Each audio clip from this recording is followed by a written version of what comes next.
For 17 tense seconds, Grand Admiral Vexthor's crystalline form pulsed with rapidly shifting colors, a clear sign of internal turmoil to those who knew Krallian physiology.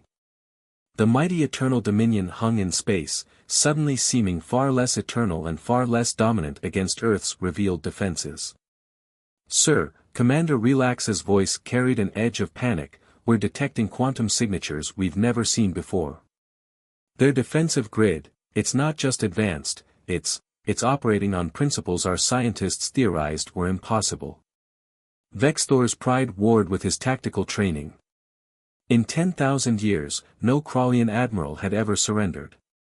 Then again, no Krallian admiral had ever faced anything like this. "You have 1 hour to make your decision, Grand Admiral," Admiral Blackwood's voice carried through the comm system.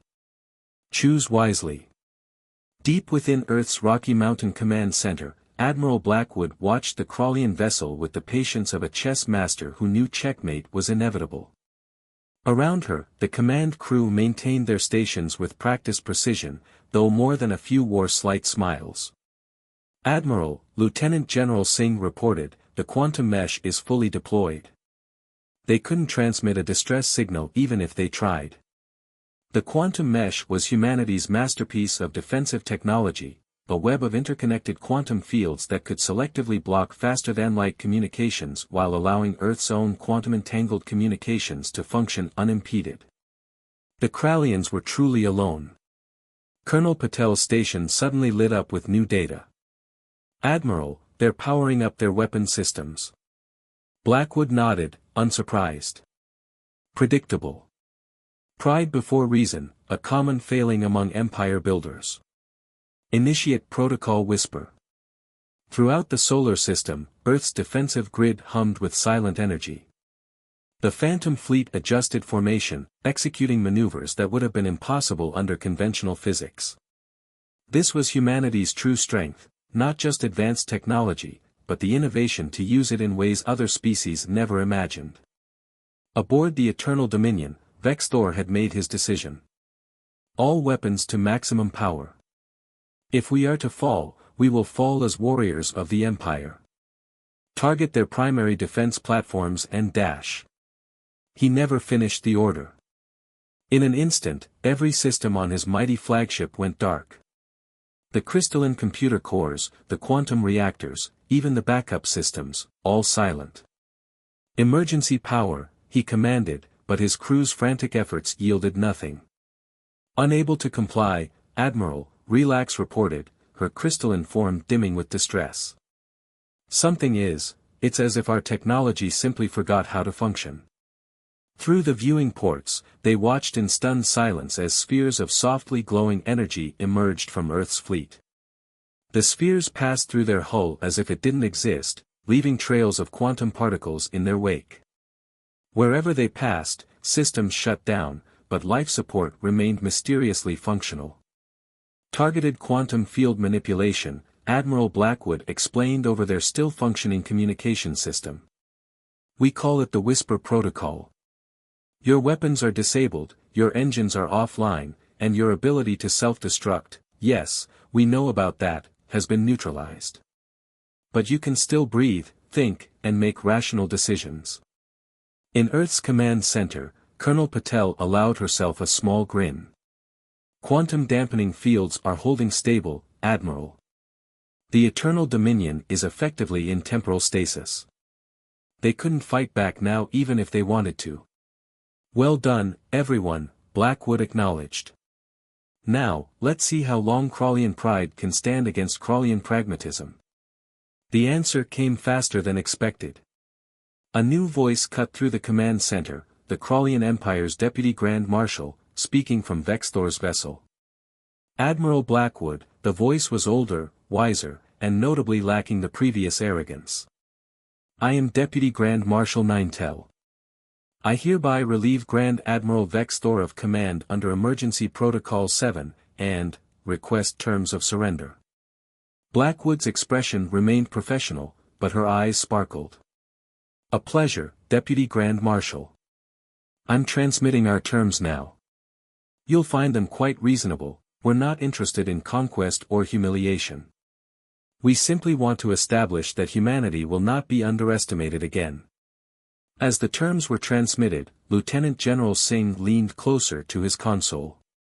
Admiral, permission to speak freely? Granted. Do you think they realize yet that we only showed them about 10% of our actual capabilities? Blackwood's smile was slight but genuine. Let's hope we never have to show them the rest. Sometimes, the best victory is the one that prevents future conflicts. She turned to face her crew. Maintain protocol whisper but begin power restoration to their non-military systems. Let's show them that humanity knows the difference between winning a battle and making an enemy. The stars continued their eternal dance around Earth, indifferent to the momentous shift in galactic politics taking place in their light. The mighty Krallian Empire had finally met its match, not in superior firepower or aggressive expansion, but in a species that had learned to hide its strength until strength was truly needed. Would you like me to continue with Part 3? The story is building towards the broader implications of this first confrontation and how it will reshape the galaxy's understanding of humanity. Grand Admiral Vexthor stood aboard the bridge of the Krallian Empire's flagship Eternal Dominion, his crystalline exoskeleton gleaming under the ambient light of Earth's sun. His species had conquered 17 galactic sectors, yet this backwater planet, this Earth, had the audacity to ignore their initial diplomatic overtures. Status report, he commanded, his crystalline voice resonating through the bridge's neural interface system. Commander Relax, his second-in-command, projected a holographic display of Earth's orbital space. Preliminary scans show minimal defensive capabilities, Admiral. A few primitive satellites, some basic space stations, and... She paused, mandibles clicking in amusement, they're still using chemical rockets for their space program. Vexthor's crystalline appendages rippled with satisfaction. This would be simple, another glory to add to the Empire's endless conquest. The Krallians had mastered faster-than-light travel millennia ago, while these humans were barely reaching their own moon. In the depths of the Rocky Mountains, however, Admiral Diana Blackwood sat in the central command of Earth's defense force, watching the massive Krallian vessel with calculated interest. The holographic displays around her showed real-time data streams from quantum sensors hidden throughout the solar system. They're scanning our decoy infrastructure, Lieutenant General Marcus Singh reported, dark eyes twinkling with barely contained amusement. They're completely buying it. Blackwood nodded, her silver-streaked hair catching the light from the command center's displays. Status of the Phantom Fleet. All 10,000 ships maintain quantum cloak, Admiral, Colonel Rashida Patel responded from her station. The Ganymede array is fully charged, and the Titan defense grid is green across all sectors. For decades, humanity had maintained an elaborate ruse. While appearing to struggle with basic spaceflight, they had secretly developed technologies that would make most alien civilizations pale in comparison. The quantum cloak, perfected 15 years ago, had allowed Earth to build an entire defense force invisible to conventional detection methods. Message incoming from the Krallian vessel, announced Communications Director James O'Connor, his fingers dancing across the neural interface. The holographic display flickered to life, showing Grand Admiral Vexthor in all his crystalline glory. His attempt at appearing menacing might have worked on a less prepared civilization.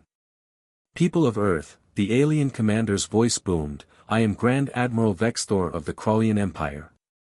Your primitive world has been chosen to join our glorious dominion. Surrender now, and we will ensure a smooth transition of power. Resist, and we will demonstrate why the Krallian Empire has remained undefeated for 10,000 years. Blackwood allowed herself a small smile. She gestured to O'Connor to open a channel. Grand Admiral Vexthor, she responded, her voice calm and measured, this is Admiral Diana Blackwood of the United Earth Defense Force. We appreciate your offer, but I'm afraid we must decline. Vexthor's crystalline form flickered with what might have been amusement. Admiral Blackwood, surely you understand the futility of resistance. Our scans show your world has barely mastered spaceflight. The Krallian Empire's technology is beyond your comprehension. Is it? Blackwood pressed a sequence into her neural interface. Across the solar system, quantum generators hummed to life. I think it's time we dropped the act. Lieutenant General Singh disengaged the planetary camouflage grid. What happened next would be recorded in Krallian history as the day of revelation. The space around Earth shimmered as thousands of advanced defense platforms phased into visibility. Massive orbital rings, bristling with weapons that defied conventional physics, emerged from quantum shadows. And from behind the moon, the first wave of Earth's phantom fleet decloaked, ships that made the Krallian vessel look like a primitive shuttle in comparison. On the Eternal Dominion's bridge, Commander Relax's crystalline form had lost all its previous confidence. Admiral, she whispered, we're detecting, this is impossible. Their technology, it's at least 3 generations beyond our most advanced systems. Vexthor stood frozen, his crystalline body reflecting the impossible sight before him. For the first time in his long career, he felt something alien to his species, fear.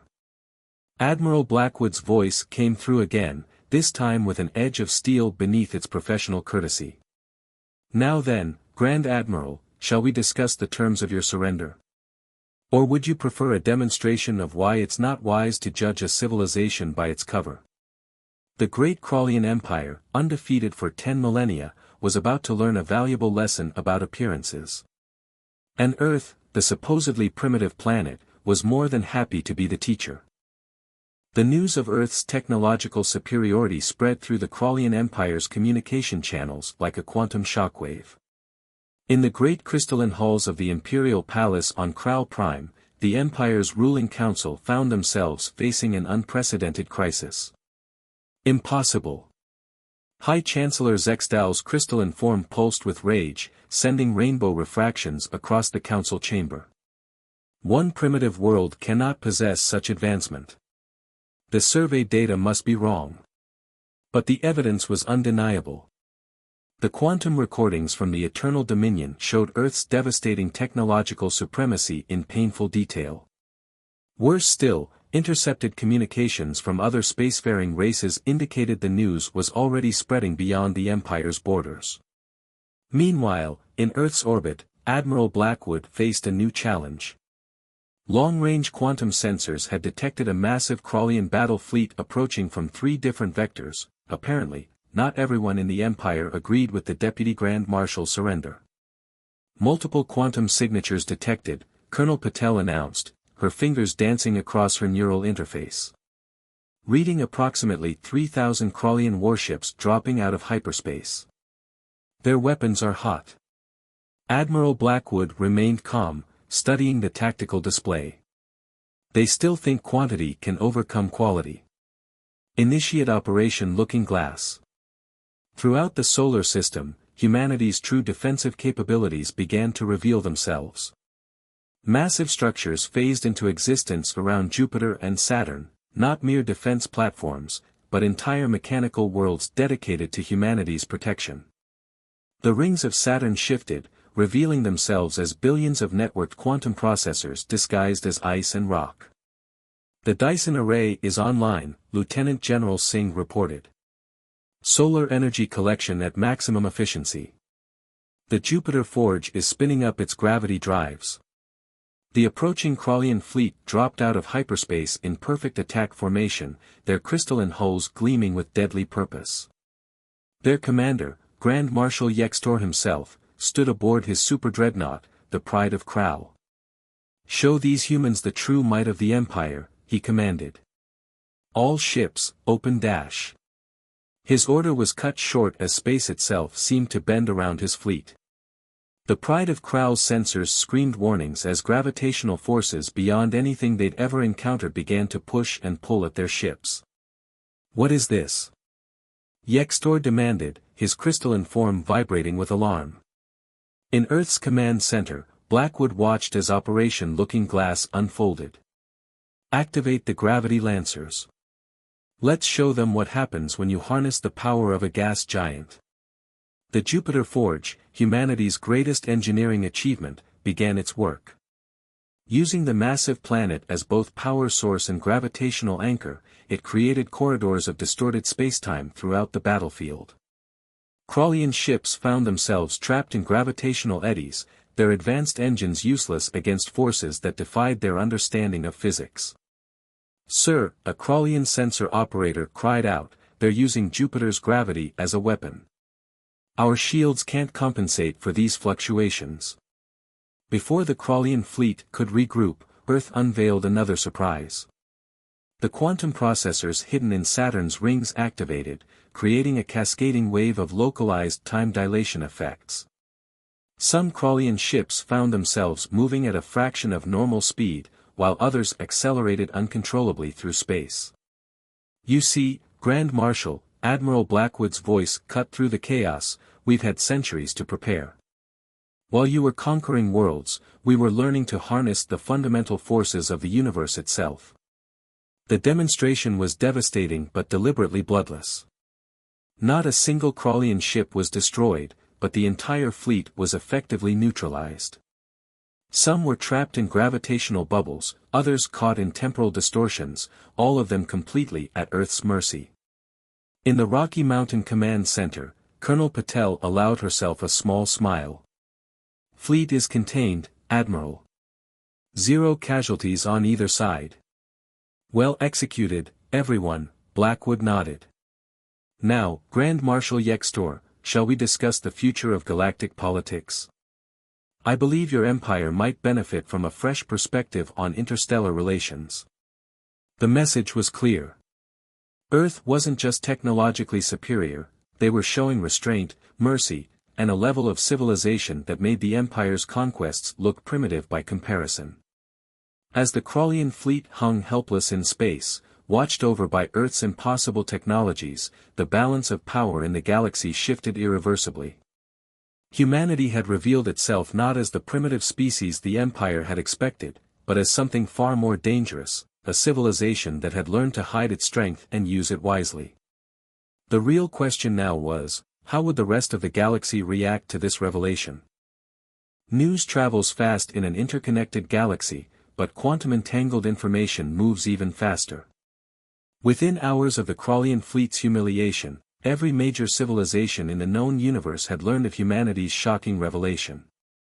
The ripples of this event would soon become a tsunami of change. In the Galactic Council's emergency session, representatives from 100 species gathered in their massive crystal-spired chamber on neutral territory. The Krallian delegation, usually dominant and imposing, sat quietly, their crystalline forms dimmed with embarrassment. Meanwhile, Earth had extended its first formal invitation to galactic diplomats. Admiral Blackwood stood in the newly revealed Olympus station, a massive space habitat in Earth's orbit that had remained hidden under quantum camouflage for decades.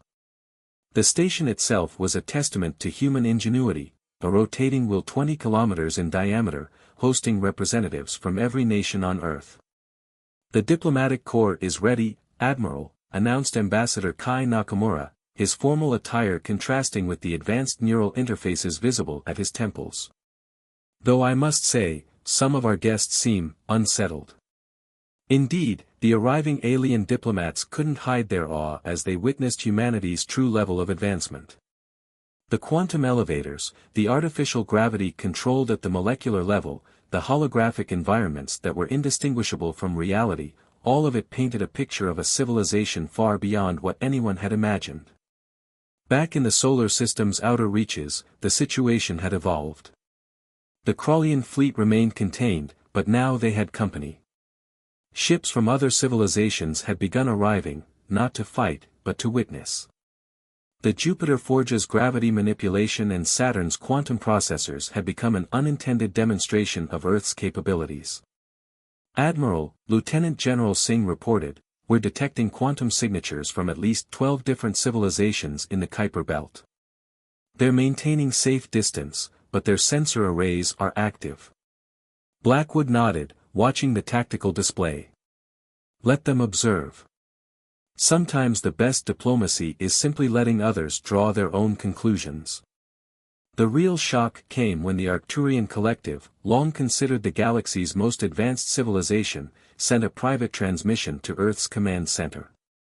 Admiral Blackwood, the Arcturian prime consciousness manifested as a holographic cloud of shifting geometric patterns, we must admit, we are impressed. Our calculations suggested humanity wouldn't achieve this level of technology for at least another millennium. You knew about us? Blackwood asked, though she already suspected the answer. We've been watching, as we watch all emerging civilizations. But you did something unprecedented. You advanced in secret, developed technologies even we hadn't considered, and showed wisdom in how you revealed yourselves. The galaxy needs this. The implications were staggering. The Arcturians, masters of synthetic biology and quantum computing, were acknowledging humanity as equals, perhaps even superiors in some areas. In the Rocky Mountain Command Center, Colonel Patel's station lit up with new data. Admiral, we're detecting quantum fluctuations from the Krallian home system. Their entire governmental structure appears to be in flux. Indeed, the Krallian Empire was experiencing something it hadn't faced in 10 millennia, revolution. Younger, more progressive crystalline beings had seen Earth's display of power and restraint as a model for a different way of existing in the galaxy. The old guard's philosophy of conquest and dominance was being questioned for the first time. Incoming transmission from the Krallian capital, Communications Director O'Connor announced. It's the Emperor himself. The holographic image that appeared showed a being of pure crystalline energy, ancient and powerful, but now somehow diminished. Admiral Blackwood, Emperor Vexthor the Ancient spoke, his voice carrying the weight of ages. It seems we have much to learn from Earth. Perhaps it is time for the Empire to evolve. As Blackwood prepared to respond, she caught sight of her reflection in a nearby display.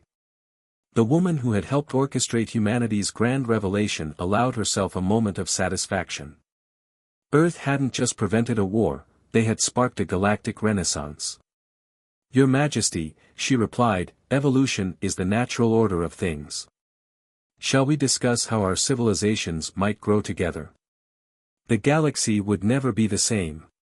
The question was, were they ready for what humanity would show them next? Would you like me to continue with the final part? Part 5 will bring everything together, showing the long-term consequences of humanity's revelation and the new galactic order that emerges from these events.